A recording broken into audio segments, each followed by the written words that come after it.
com a doce e gloriosa paz, essa paz que excede a todo o entendimento humano.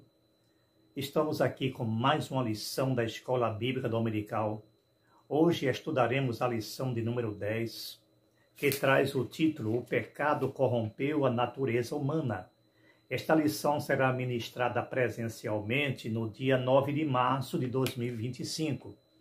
E lá nós estaremos debatendo, interagindo com mais detalhes. Nós iremos fazer aqui um resumo nesta videoaula, uns tópicos principais para que sirva de norte para os professores, para os alunos, para que ao chegarmos na sala de aula, temos mais algum subsídio para abordar com os nossos alunos. Então, esta lição riquíssima que fala de doutrina do pecado, nós vamos mostrar aqui numa linguagem bem simples, para que venhamos entender o porquê da queda, a consequência dessa queda e a sua repercussão em toda a criação. É o que mostra justamente a palavra de Deus. O nosso texto áureo nos diz: porque todos pecaram e destituídos estão da glória de Deus, Romanos 3:23. A verdade prática: o pecado é um elemento real na vida de todas as pessoas desde o ventre materno.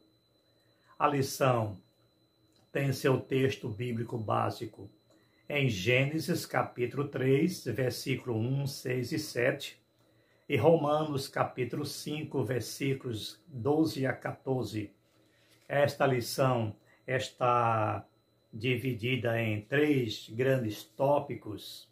O primeiro diz: a doutrina bíblica do pecado e a sua extensão. O segundo, a heresia que nega o advento do pecado. E o terceiro tópico, o perigo, dessa heresia para a vida do crente e da igreja. É o que nós iremos mostrar nesses poucos minutos que nós estaremos com vocês, abordando tão importante tema. Então, nós já sabemos que a queda do homem foi uma realidade, é uma doutrina bíblica indiscutível, e nós começamos justamente analisando o item 1, quando diz a doutrina bíblica do pecado e a sua extensão. Essa afirmação está justamente baseada em Gênesis 3, capítulo 1, Gênesis 3, versículo 1 e 2, quando fala: ora, a serpente era mais astuta que todos os animais do campo que o Senhor Deus tinha feito. E esta disse à mulher: é assim que Deus disse, não comerás de toda a árvore do jardim? Ora, diletos irmãos, caros amigos, Adão vivia no Éden. O Éden era uma perfeição, como também era uma perfeição o ser humano. Deus criou o homem perfeito. Satanás o corrompeu, introduziu o pecado. Então, quem introduziu o pecado foi Satanás, não foi o homem. O homem foi uma vítima e daí teve as suas consequências. A Bíblia é muito clara. Adão, ele vivia num estado glorioso, ele tinha um corpo glorioso. Tanto é que quando nós analisamos o livro de Gênesis mais na frente, quando ele percebeu que estava nu, isso tem um grande mistério aí, porque ele não tinha vestimentas normais, ele era vestido de luz, e quando Deus fez pele, existia pele, e há um trocadilho aí na língua hebraica, quando refere-se à pele e refere-se à luz. A palavra luz em hebraico é or, e pele também é or, só que escreve com letras diferentes, a primeira letra é diferente, mas a pronúncia é a mesma. Então temos que entender quando é que se falava de luz, realmente a luz, ora luz, ou quando se falava de ora a pele. Agora, o que nós podemos entender é que o homem, Adão, o primeiro homem, ele era vestido com a glória, porque ele era perfeito. Ele tinha um estado que nós iremos adquirir no futuro, quando formos arrebatados, quando esse corpo for transformado. Então nós estaremos vestidos sim, mas não com essas roupas naturais, nem com essa pele natural. Nós teremos outra vestimenta. E isto é um grande mistério que em outra oportunidade nós vamos estudar sobre isso, que por sinal nós temos um vídeo que aborda sobre esse assunto. Se vocês procurarem na playlist, vocês vão ver o título A Nudez de Adão. Agora, a nossa lição, ela mostra que Satanás diretamente o tentou. E outra interrogação é justamente quando fala da serpente. Quando aqui no capítulo 1 é dito, ora, a serpente, essa foi a nossa tradução, a serpente. Agora, só que lá no original, a palavra que está lá é narash. E narash é um substantivo masculino. Então, ficaria mais propício, mais adequado, se nós traduzíssemos como o serpente. E esse serpente não é a cobra em si que nós conhecemos. É bom esclarecer isso, gente. Não vamos ser tão infantis e achar que uma cobra, como qualquer uma outra cobra, e apareceu lá e falou, porque cobra não fala, animal não fala. Nós só temos 2 episódios na Bíblia em que animais falaram.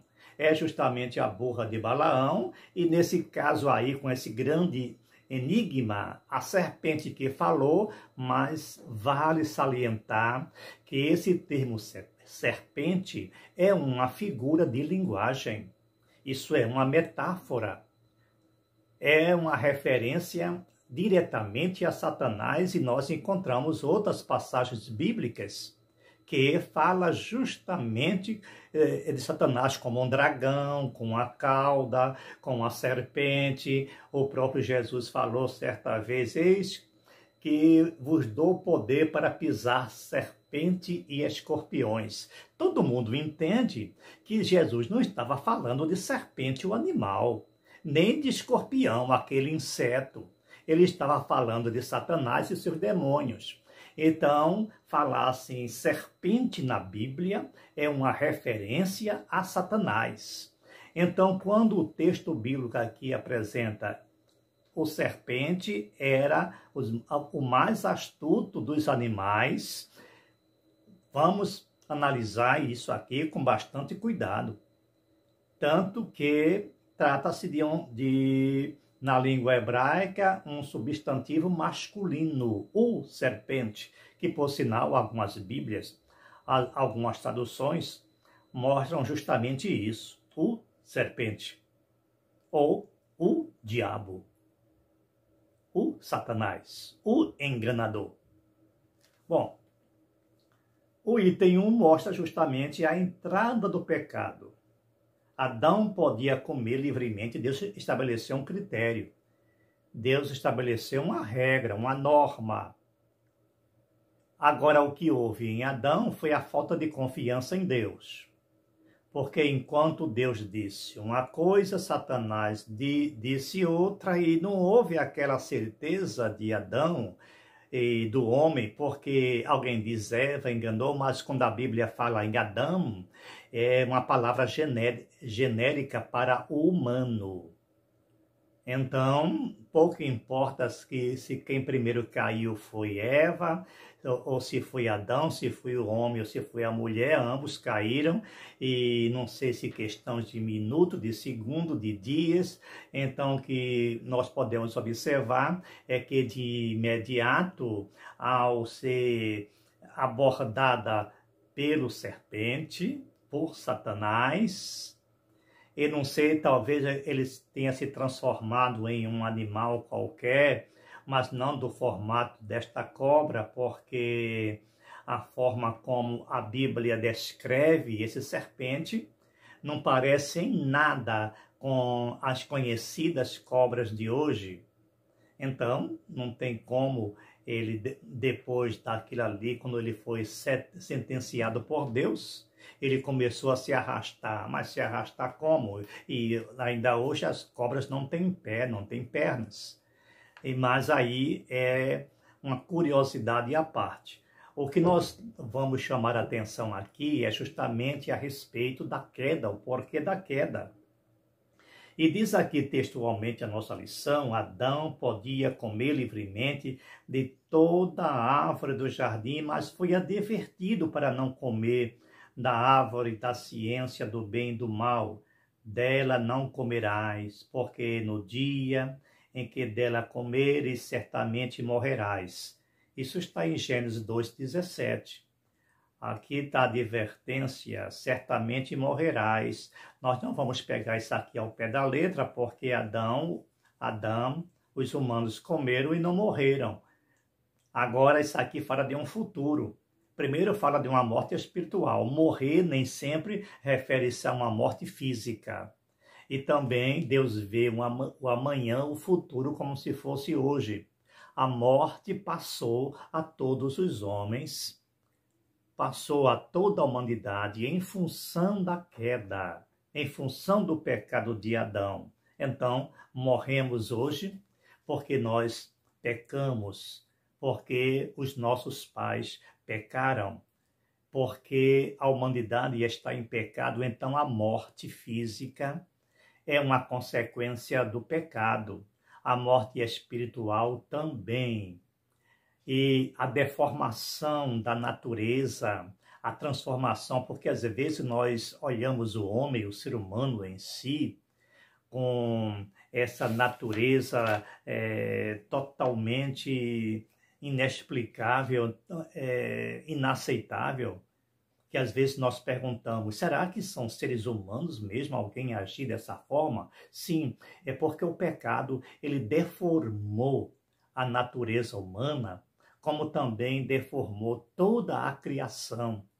Quando eles pecaram, Deus proferiu uma sentença sobre toda a criação. Quando, depois de sentenciar a serpente,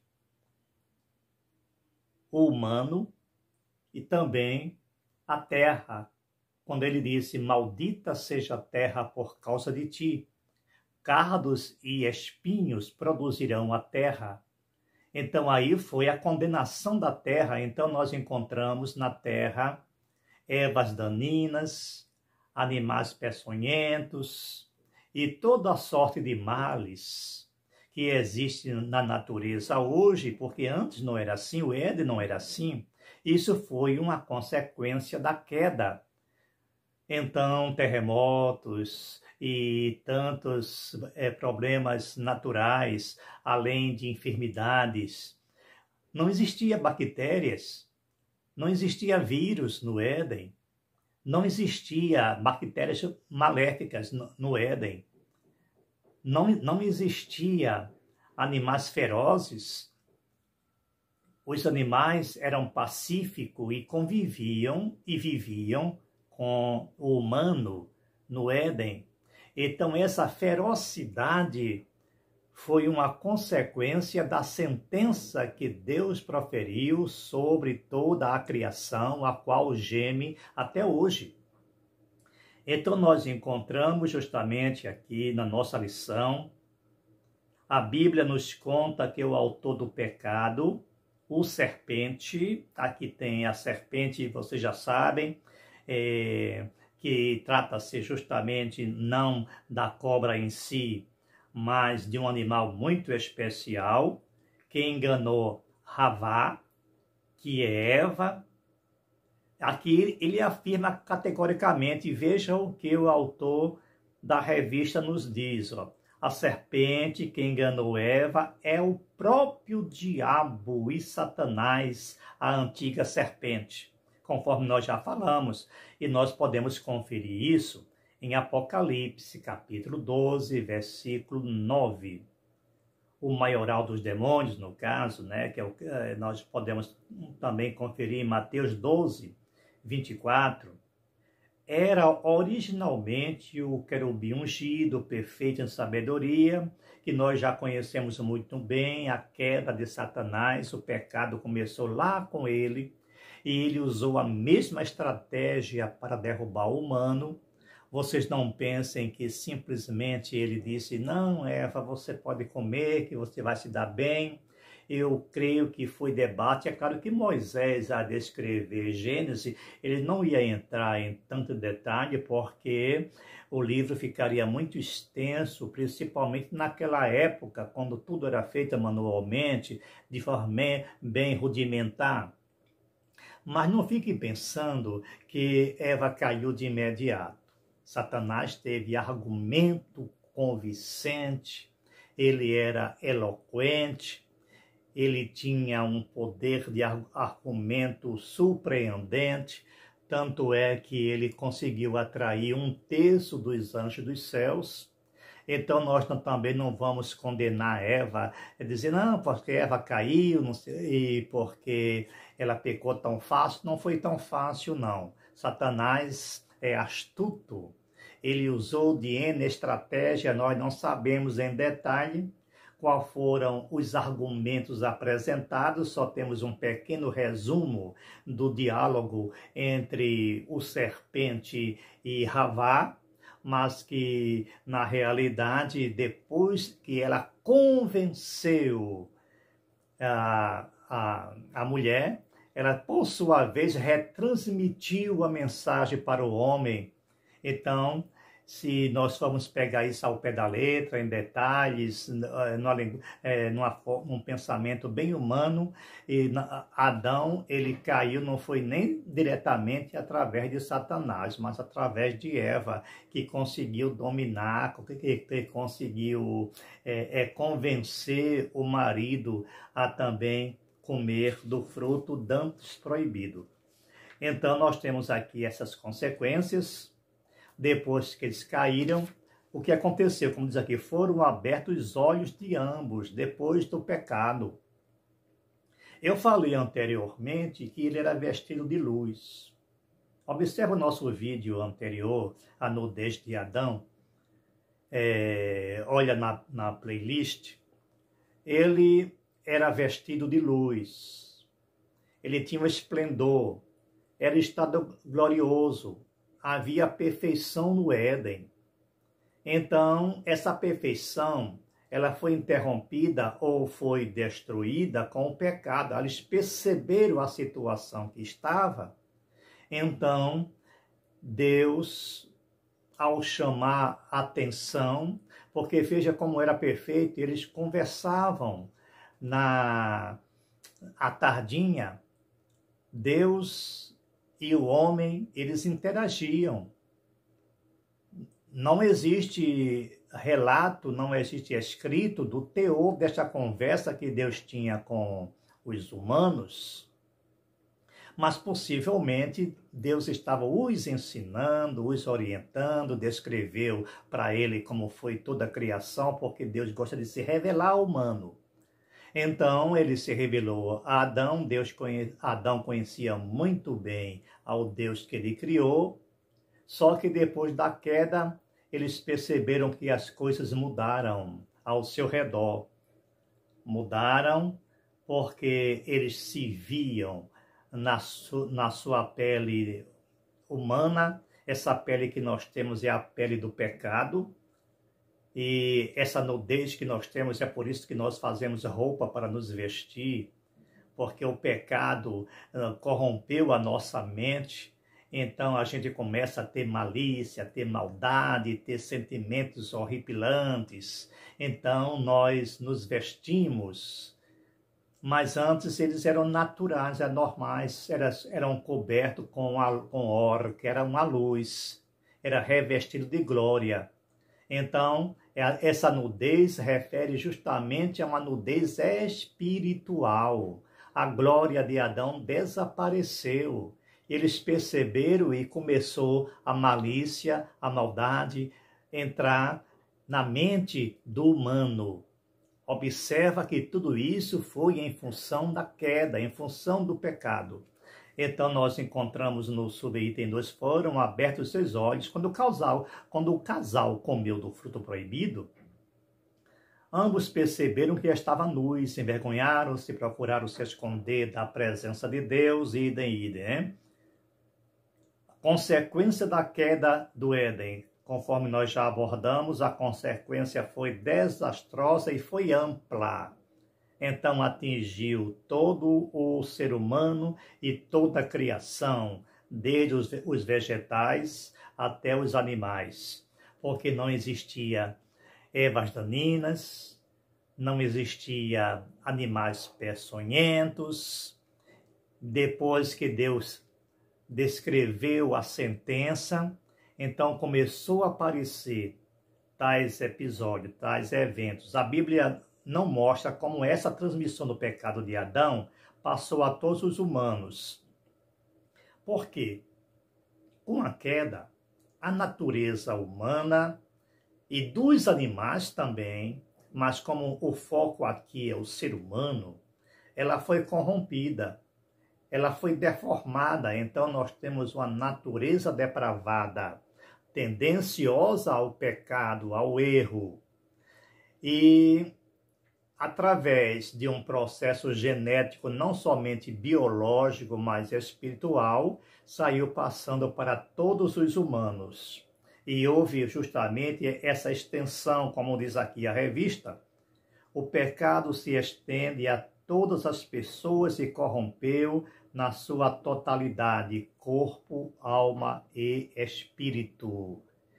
Então, é por isso que na conversão, o ser humano, ele é regenerado, ou seja, gerado outra vez, como diz Pedro na sua epístola, gerado outra vez, não da semente corruptível, mas da semente incorruptível. Então, essa nova geração, ela acontece de uma forma gradativa. Deus regenerou o nosso espírito. Ele criou um novo espírito, mas o nosso corpo e a nossa alma permanecem com essa tendência pecaminosa, porque o nosso corpo ainda não foi regenerado. Somente no arrebatamento é que nós vamos adquirir o corpo semelhante ao corpo original de Adão, a semelhança do corpo de Cristo ressurreto, mas só no arrebatamento da igreja. Temos que conviver, temos que estar preso a esses elementos. É por isso que nós sofremos, é por isso que nós estamos em luta constante contra uma natureza pecaminosa e um espírito recriado e perfeito que foi adquirido através da nossa conversão ao Senhor Jesus Cristo. No subitem 2, a heresia que nega o advento do pecado. Olha, inúmeras são as heresias. Ele cita aqui Palégio, no item 2, que ele mostrava justamente que o pecado ele não passou a todos os seres. E esse monge que criou esta heresia, ele foi muito amplo. Se vocês tiverem a oportunidade de ler, eu não estou aqui fazendo nenhuma propaganda, mas Teologia Sistemática de Strong, nós temos aqui este livro, não sei se dá para observar aqui, não, está muito longe, está distante. Então, se nós observarmos, nós vamos ver que não foi somente Palégio, mas existe uma infinidade de outras pessoas, de monges, os pais da igreja, na igreja primitiva, que tinha pensamentos diferentes da consequência da queda, e muitos acham ou achavam que o pecado não passou para todos os seres humanos, embora a Bíblia mostre de uma forma bem clara, todos pecaram e destituídos estão da glória de Deus. Isso é muito importante, gente. Se nós formos analisar cuidadosamente esse texto, destituídos da glória de Deus, ou seja, ele perdeu aquela glória original. Adão vivia revestido da glória em todos os sentidos, e o pecado o destituiu desta glória. Logo, todos os seres humanos nascem sem essa glória, sem esse revestimento no corpo e na mente. Então, alguns escritores da época, eles tinham um pensamento diferente e começavam a negar o pecado original, começa a negar que o homem não tem culpa do pecado. Outros admitem que a culpa foi de Deus. Indiretamente, ele quer dizer isso, que é justamente eu posso dizer assim, o determinismo. Tudo foi predestinado, foi Deus quem introduziu o pecado, foi Deus quem levou o pecado à queda, foi Deus quem criou Satanás, foi Deus quem criou o mal, e começam jogando tudo para Deus. E essas heresias têm um argumento tão forte que tem pessoas que acreditam, porque a falta de leitura cuidadosa, a falta de estudo bíblico, leva as pessoas a aceitar muitas heresias, porque todas as heresias têm argumentos fortes. São argumentos muito bem elaborados. Então, se não estudarmos um lado e o outro, qualquer pessoa cai. Porque às vezes se ouve os dois lados e ainda tende para o erro. Imagine quando nem se estuda a Bíblia. Há pessoas que não vão para a escola dominical, há pessoas que não vão para culto de instrução, culto de ensino, não entendem nada de bíblica. Aí são presas fáceis para os hereges, porque os hereges estão à caça dessas pessoas. Eles entram nos lares, eles visitam os lares e começam a mostrar que a igreja está errada, os certos são eles, e apresentam seus argumentos. E essas pessoas, por não conhecerem a palavra de Deus, facilmente são enganadas. Então, entre esses enganadores aqui, a lição cita alguns, mas existe uma infinidade muito grande de argumentos desde os séculos passados, os primeiros séculos, como até hoje. Então, aqui na lição, quando fala do pelagianismo, lendo aqui textualmente, nós vemos o pelagianismo é a heresia mais antiga da história da igreja no tocante à pecaminosidade no gênero humano. O nome veio de Palégio, monge erudito britânico de 360 a 420, que se transferiu para Roma em 409, foi contemporâneo de Agostinho e de Hipinoma. Então, o seu principal conteúdo,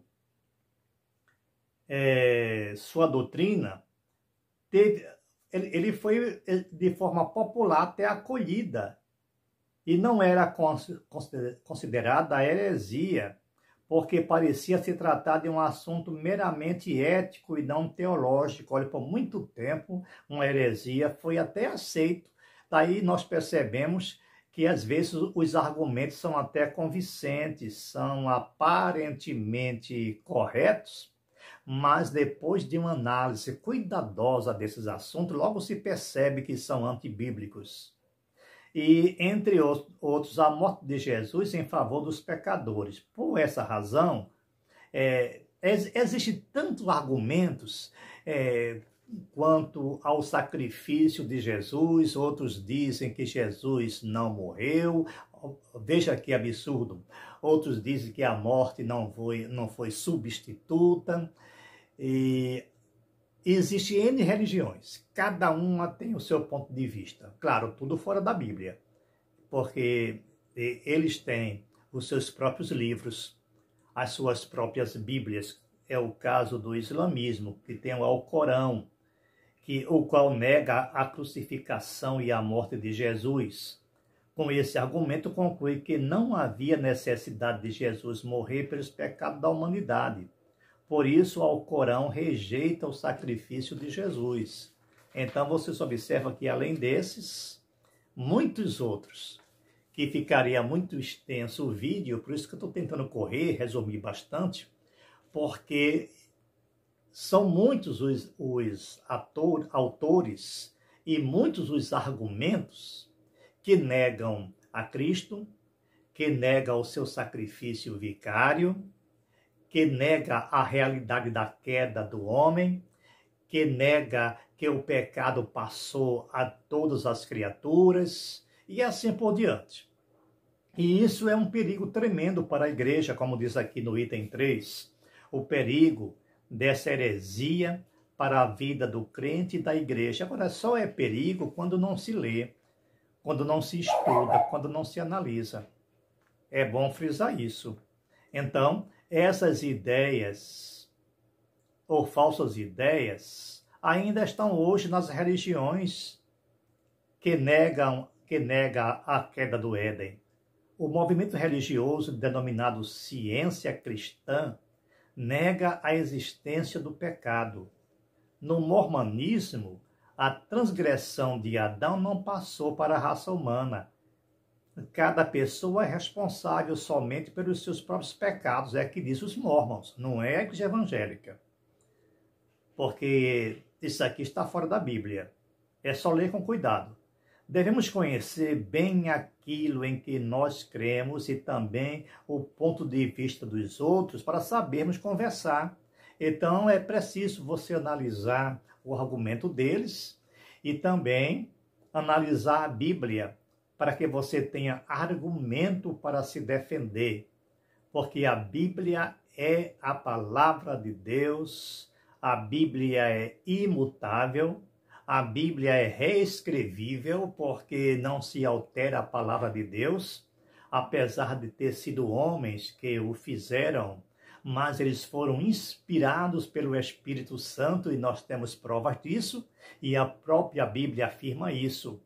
Então, diletos irmãos, caros amigos, nós vamos refletir nessa mensagem e espero que ela sirva de norte, de base, de alicerce, que venha aumentar a nossa fé, para que venhamos a nos defender de tantas heresias que surgem por aí em algumas religiões e até mesmo dentro da própria igreja evangélica. Tem evangélico que nega até a Trindade, nega até a existência do Espírito Santo ou reconhecê-lo como Deus, assunto que nós já estudamos na lição passada. Eu agradeço a sua paciência, a sua participação. Espero contar com vocês na lição de número 11, que é muito importante. Nós estamos estudando aqui uma série de lições que trata justamente de como nos defender dessas heresias, porque o título geral fala disso, né? Em defesa da fé cristã. E nós estudamos sobre várias doutrinas, a doutrina de Jesus Cristo, doutrina da igreja, doutrina do pecado, essa que nós estamos abordando agora, e ela vai servir para o nosso enriquecimento espiritual. Que Deus vos abençoe e obrigado pela sua presença. Não esquece de deixar o seu like, de compartilhar esta videoaula para que mais pessoas possam ser beneficiadas com a palavra de Deus. Até a próxima.